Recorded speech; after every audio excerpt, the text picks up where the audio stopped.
I'm Dad. I'm Hannah's dad, I'm Daniel Stout. her brother. I'm Sammy Ricketts. I'm Ginger Casey. I'm not related. I'm Mom. Hello, my name is Hannah Stout, and today I'm here to present to you Global Worship Day. Have you ever imagined heaven on earth? A day in which the whole Christian community, doesn't matter what denomination, one heart and one goal, serve and worship God. Now, why would we need a worship day? And who exactly is going to be involved in this worship day? The problem is, college students have a gap year. The Fuller Youth Institution in 2010 showed current data that 40 to 50% of graduates would struggle in their faith after they graduated. Why do they leave? Lifeway Research states, whenever they interviewed some students, one said church members were just hypocritical. Another said they didn't feel connected to the people in their church. Another said, I didn't feel connected. And another said, I disagreed with the church's status on political views.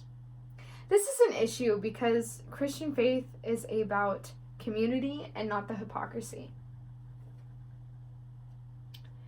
Obviously, there's a need here. If students are experiencing a gap year, how can we fill that gap year and make it a grow year? We can do this by allowing students opportunities to serve, opportunities to worship, opportunities to commune together.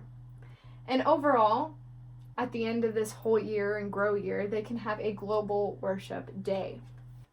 So there's 4 different types of worship.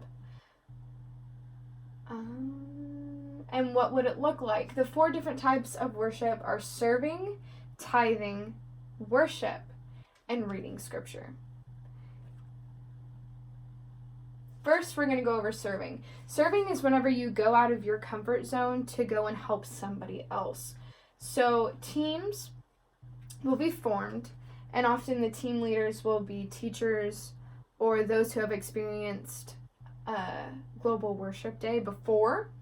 The members will be either freshmen or first year Global Worship people.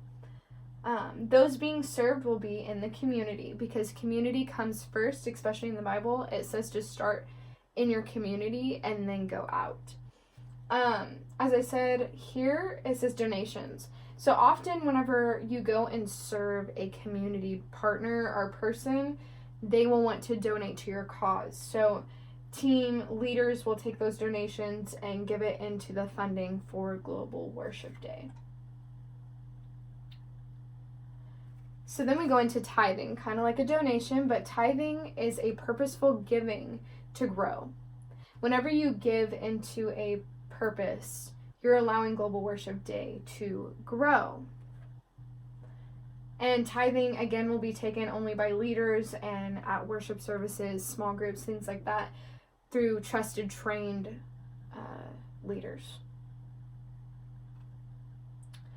Next, we have worship, which is my personal favorite.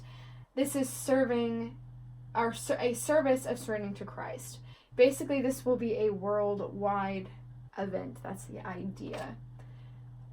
So, when you worship, it says when the world will worship. Basically, these are all the different time zones across the world. So, let's say United States, Oklahoma, we start at 6 o'clock. This time zone will start at 7 o'clock, this 8 o'clock, morning or night, doesn't really matter. But whatever time zone they are assigned, they will start then, so that the whole world will worship in unison. Different time zones, but all at the same time. Okay. Now at these services, we will have preaching, and you can either have several preachers if that's what they want their service to be like. Basically, we want the churches to have freedom in who they want speaking at their churches. We will also have like a Facebook page that we can live stream our services. Another thing that will happen is small groups. This will be a year-long thing leading up to Global Worship Day. It allows those around them to build relationships with one another, but also to build relationships with Christ and really get to dig into that word and understand the purpose behind this Global Worship Day. Now, the benefits. This doesn't only benefit the Christian community, it also benefits the non-Christian community as you go out and really serve others. It also benefits the Christian community by taking in those people who have that gap year and turning it into a growth year, like I said. This also limits those misconceptions, as I said in the beginning, the hypocrisy or not feeling connected.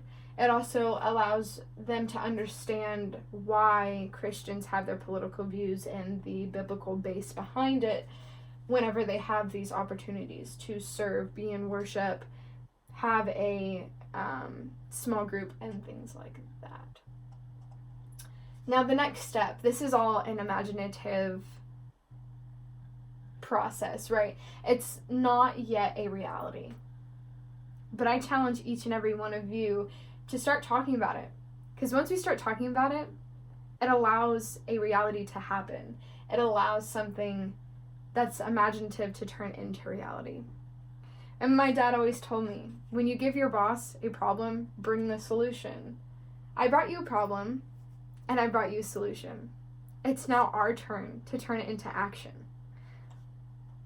So, I challenge you to create heaven on earth with me as we take steps into Global Worship Day. Thank you.